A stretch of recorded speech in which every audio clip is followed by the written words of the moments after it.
د ژوند په لاره کې مومنه تقریر کېږي ورته ځیر شه بیا وخت تېرېږي ورته ځیر شه. د قدر وړ اورېدونکو ستاسو پام راړو د الحاج مولوي محمد یاسین فهیم صاحب د رسول الله صلی الله علیه وسلم د روزنې او تربیت خپرونو ته په همدې هیله چې دا خپرونې تر پایه پورې واورئ او په ژوندانه کې پوره ګټه ځینې حاصله کړي.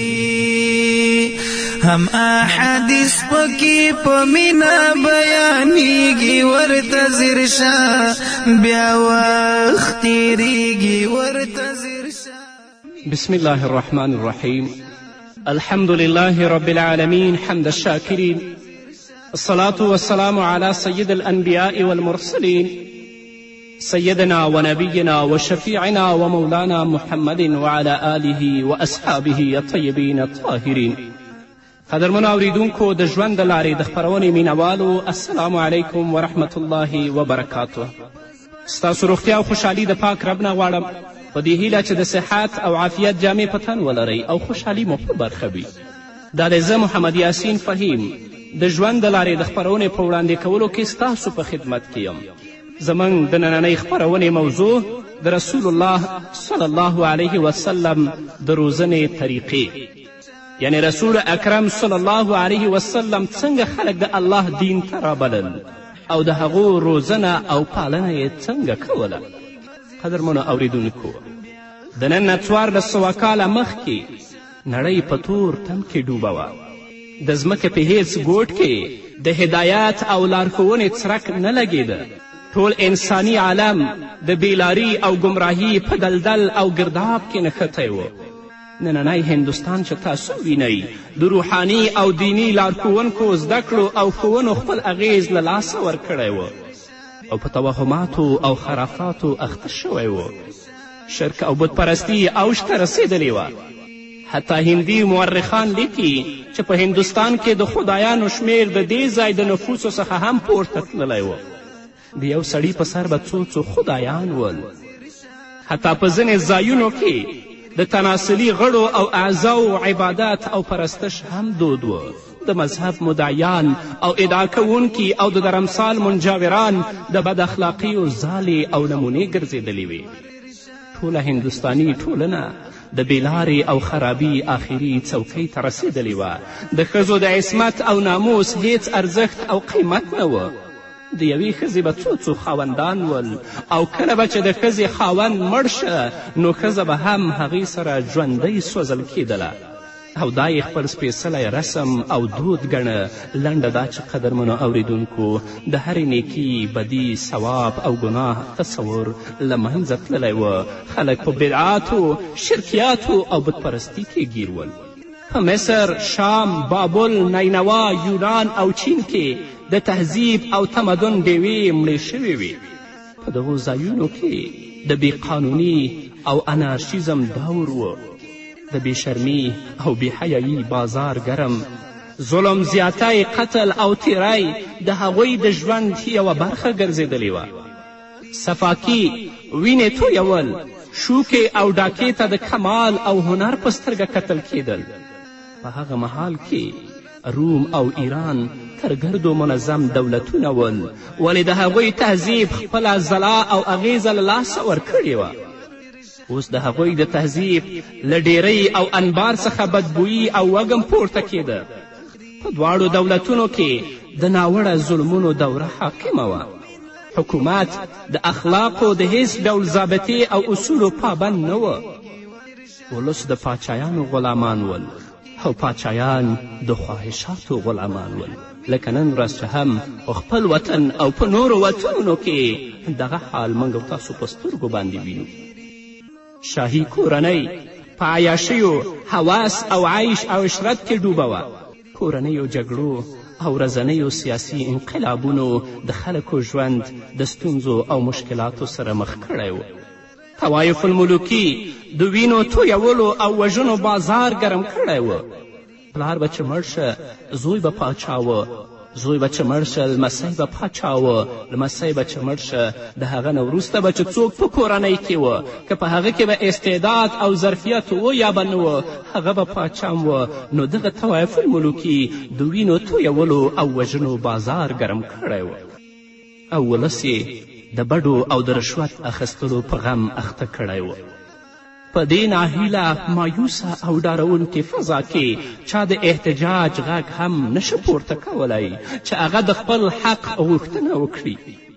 همدارنګه قدرمنو اوریدونکو د سولې او پخلاینې دعوه کوونکي او هغه کسان چې د عیسویت دعوه کوونکي ول په روم کې د صفاکي یعنی د وینو تویونو، درندګي، عیاشي او هوسپالنې مرکز ګرځېدلی و.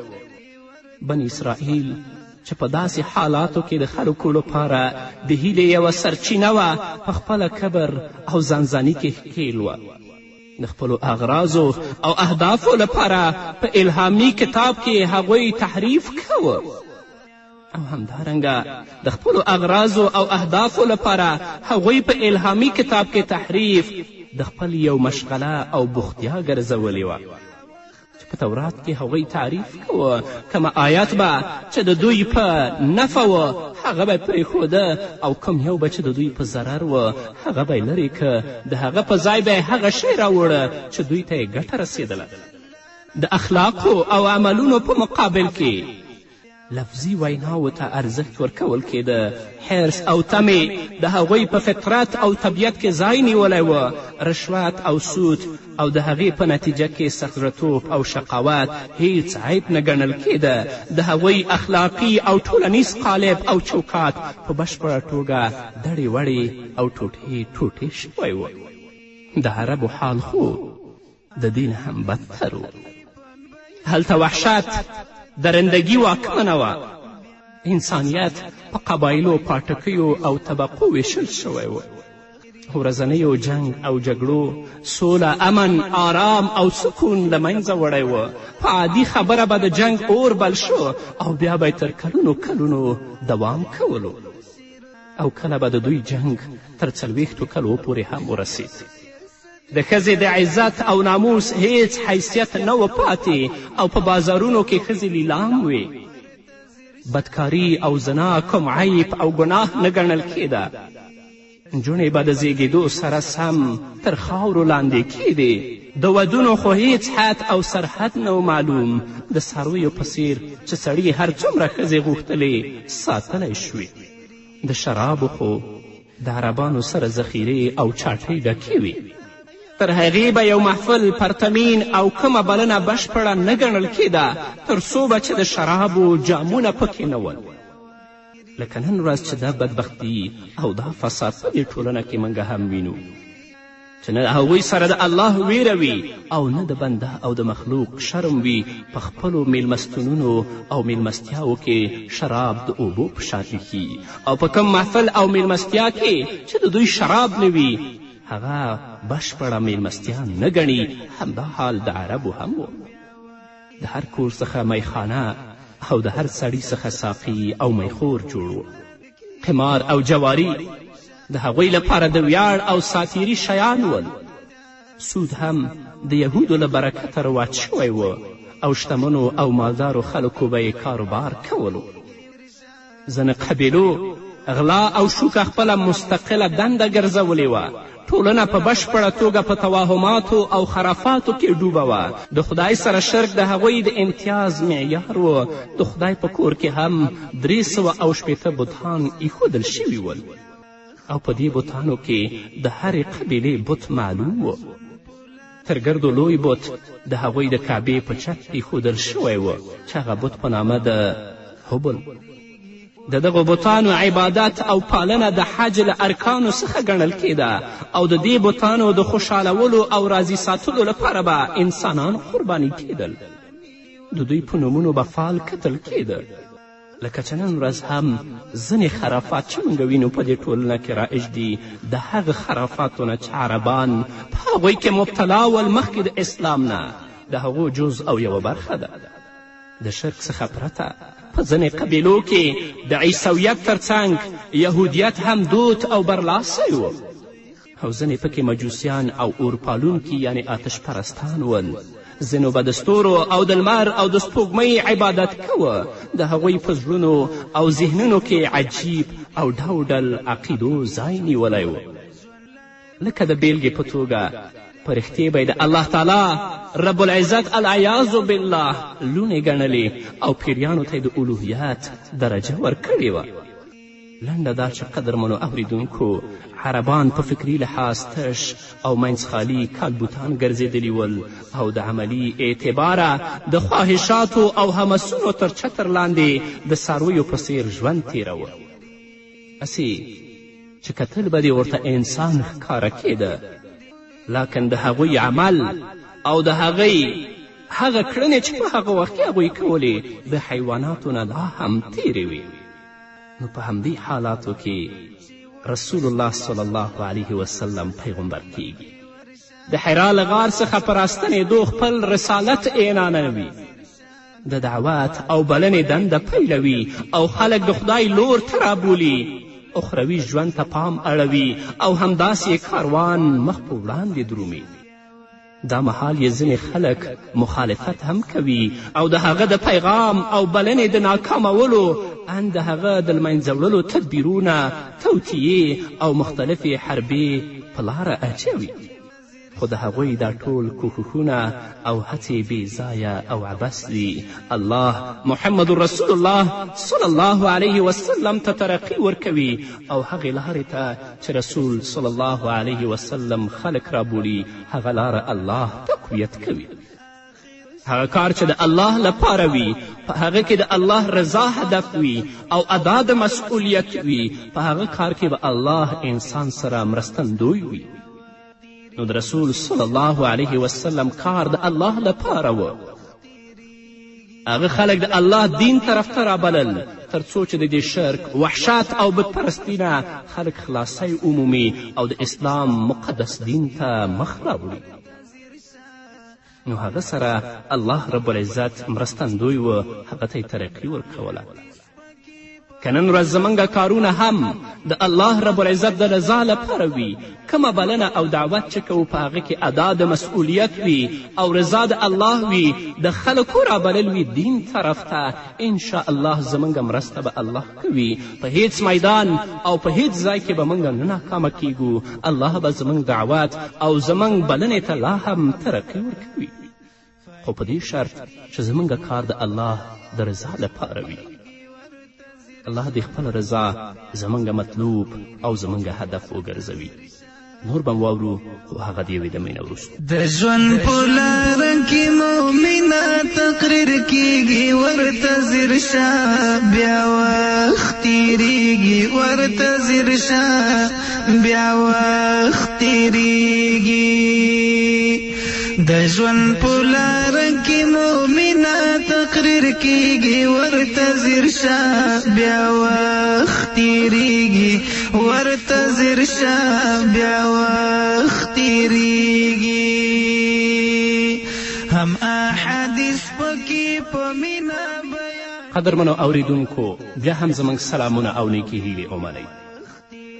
د اسلام کاروان د رسول الله صلی الله علیه وسلم په لارښوونه او مشري مخ په وړاندې درومي او د 23 کلونو په لږه موده کې د نړۍ د ستر ځواک او قوت په حیث راڅرګندیږي او بیا په څو کلونو کې د نړۍ په لویه برخه خپریږي. دا د رسالت کاروان او قافله د نړۍ د ټولو بدیو او منکراتو څخه پاکه او د ټولو ښېګڼو او نیکیو څخه ډکه ټولنه رامنځته کوي. د ژوند په هر ډګر او هره برخه کې داسې مثالونه او نمونې ټینګوي چې کله کوم مورخ د تاریخ دې پړاو او مرحلې ته رسیږي نو ګوته په غاښ حیران پاتې کیږي چې د نړۍ تر ګردو وروسته پاتې او جاهل قوم د تهذیب او تمدن ډیوه بله کړه او د ټولو خلکو لپاره د لارې مشال شول. په دې محمدي کاروان کې چې څوک هم شامل شو نو سر تر پایه پکې بدلون او تغییر راغی. هر تاریخدان، هر تاریخ لیکونکی چې کله تاریخ لیکي نو دې ځای ته چې را ورسیږي نو ګوته په غاښ شي.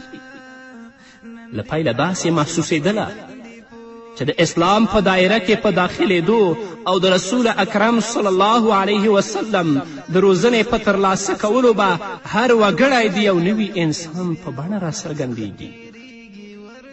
د بد اخلاقیو او بدکاریو مجرم او ګنهګار به د سیرت او اخلاقو بیلګه او نمونه ګرځي. د انسانانو قاتل به د انسانیت غوښتونکی او ساتونکی ګرځي. د رضالت او قباحت په دلدل او گرداب کې نښتی انسان به د شرافت او غیرت لوړو مرتبو او درجو ته رسیږي. د ناپوهه بې سواده او کمذهنه انسان دننه به د لوړو استعدادونو چینې راخوټېږي.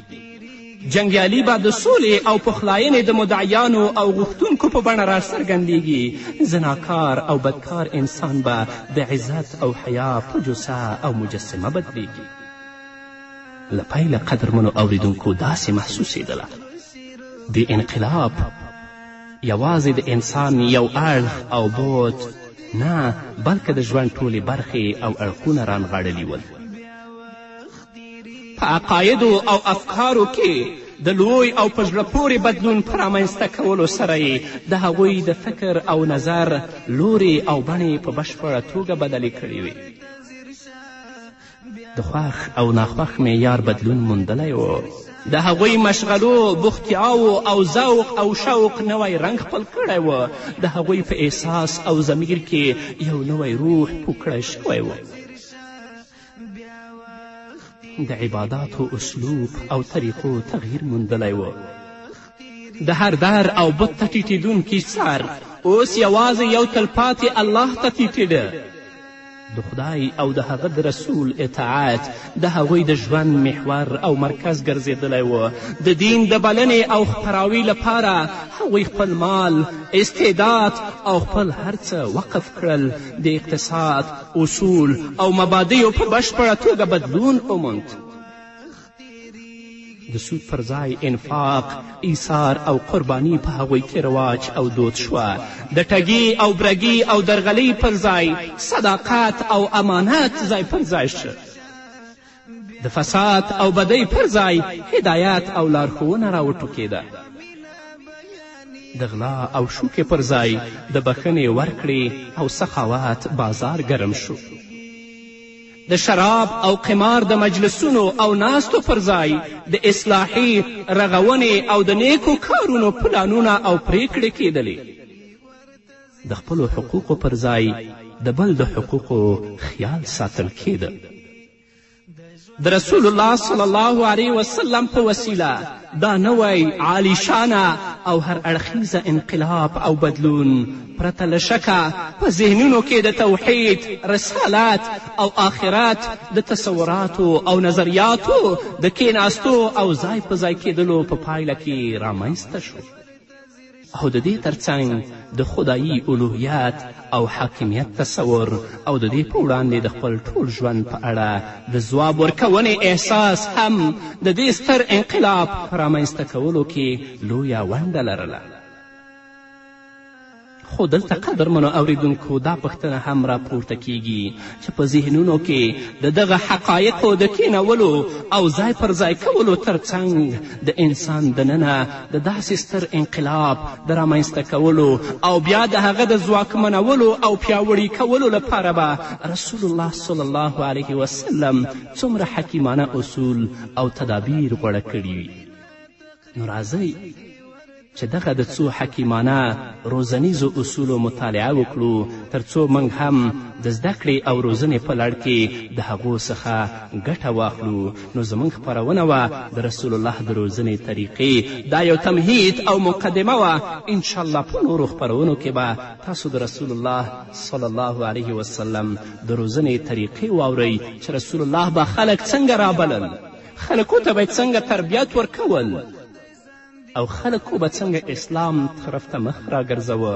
د هر داعی لپاره، د هر بلونکي لپاره، د هر مسلمان لپاره دا لازمه ده چې د رسول الله صلی الله علیه وسلم د روزنې طریقې مطالعه کړي او هغه په خپل ورځني ژوند کې او په دعوت کې عملي کړي او د هغې نه کار واخلي. خو انشاءالله په نورو خپرونو کې به تاسو د رسول الله صلی الله علیه وسلم د روزنې طریقې واورئ. نو دا وه زموږ د نن ورځې خپرونه چې ستاسو دران حضور ته وړاندې شوه. تر بلې خپرونې پورې چې زه بیا هم ستاسو دران حضور ته راځم، تاسو ټول په پاک رب سپارم. پاتې ژوند مو نیکمرغه، ښاد، بریالي او کامیاب اوسئ. هم احادیث پکی په مینا بیانیږي، ورته ځیر شه بیا وخت تیریږي، ورته ځیر شه بیا وخت تیریږي. ستا آخرت بشي روښانه، ستا آخرت بشي روښانه، که ورته غوږ شي وایست دې تمامیږي، ورته ځیر شه بیا وخت تیریږي، ورته ځیر شه بیا وخت تیریږي.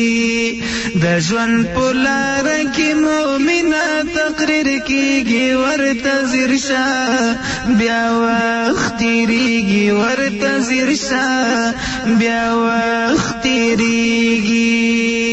هم احادیث پکې په مینا بیانیږي، ورته ځیر شه بیا وخت تیریږي، ورته ځیر شه بیا وخت تیریږي. حافظ قدرت الله عبیده،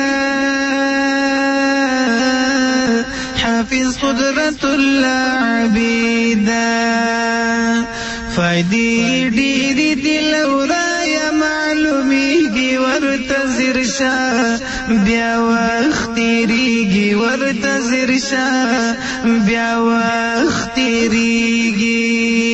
د ژوند په لاره کې مؤمنه تقریر کیږي، ورته ځیر شه